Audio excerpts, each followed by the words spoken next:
श्री वाल्मीकि रामायण के बाल कांड के 40 पद्यों का हमने अब तक अध्ययन कर लिया है। इनमें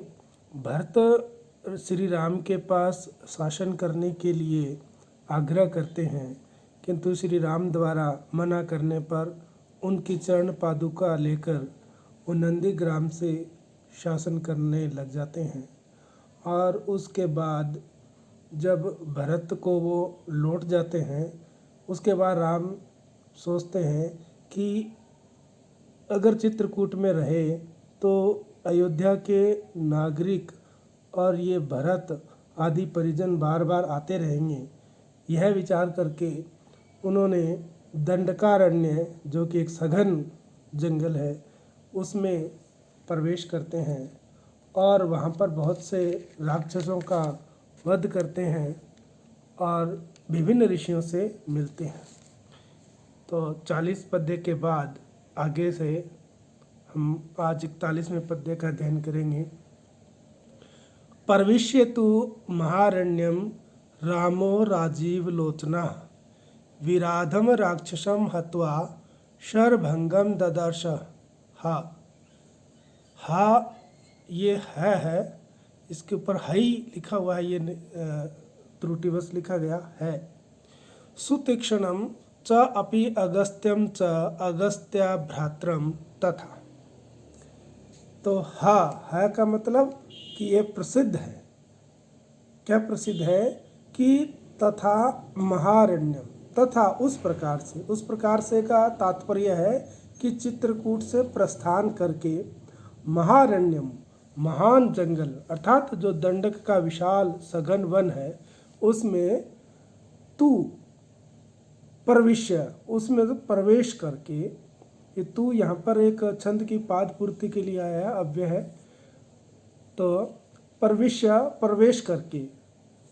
महारण्यम प्रविश्य, महान जंगल अर्थात दंडक वन, जो एक विशाल सघन वन है, उसमें प्रविश्य प्रवेश करके राजीव लोचना, राजीव अर्थात कमल, कमल के समान लोचन यानी नेत्र है जिनके, अर्थात कमल के समान सुंदर और विशाल नेत्रों वाले राम ने विराधम राक्षसम, विराध नामक राक्षस को हत्वा मार करके शरभंगम, एक ऋषि का नाम है शरभंग, ऋषि शरभंग,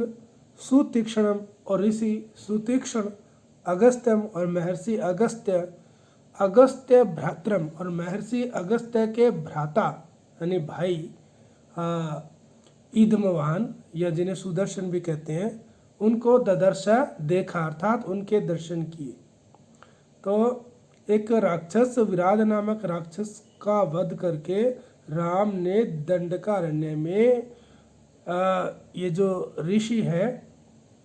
शरभंग, सुतीक्ष्ण और अगस्त्य के भ्राता ईदमवान और इन सब ऋषियों का दर्शन किया, देखा इनको। तो दंडकारण्य में प्रवेश करके विराध नामक राक्षस को मारना और विभिन्न ऋषियों के दर्शन करने का वर्णन है इस 41वें और 42वें पद्य में। तो इनके जैसे राम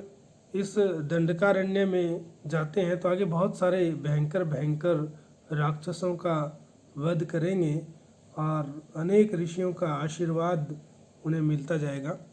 तो यहाँ तक इन ऋषियों से मिलकर के आगे है, अगस्त्य वचनात् च एव जग्राह्य इंद्रम शरासनम खड्गम च प्रमप्रीत तूणी च अक्षय सायकौ।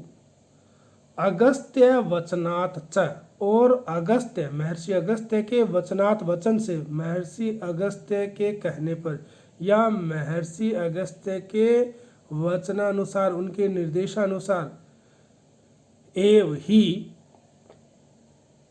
परम प्रीतः, अत्यंत प्रेम पूर्वक, विनम्रता पूर्वक, इंद्र के द्वारा दिया गया शरासनम, शरासन यानी धनुष बाण, और खड़गम, खड़ग अर्थात तलवार, अक्षय सायकौ, अक्षय, क्षय जिनका क्षय नहीं होता, कभी विनाश नहीं होता, अक्षय यानी जिनका कभी जो समाप्त नहीं होते, जिनका कभी नाश नहीं होने वाले, ऐसे सायकौ यानी बाण, तूणी, तूणी यानी जिसमें बाण रखते हैं, तरकश, वो तरकश तुणीर को जग्राह्य स्वीकार किया।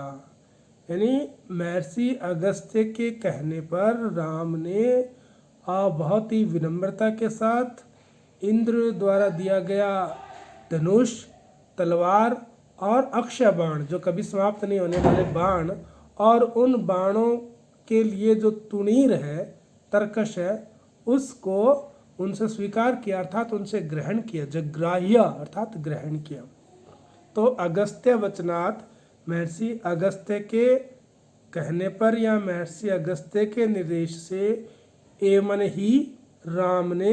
परम प्रीता, परम यानी अत्यंत, प्रीता यानी प्रेम पूर्वक, अत्यंत प्रेम पूर्वक, अत्यंत विनम्रता के साथ, इंद्रम, इंद्र के द्वारा दिया गया शरासन धनुष बाण, और खड़गम और खड़ग अर्थात तलवार, अक्षय सायको और कभी क्षय नहीं होने वाले, विनाश नहीं होने वाले, कभी समाप्त नहीं होने वाले सायको बाण, तुणीचा और तुणीर अर्थात तरकस को जग्राह्य स्वीकार किया, उनसे ग्रहण किया।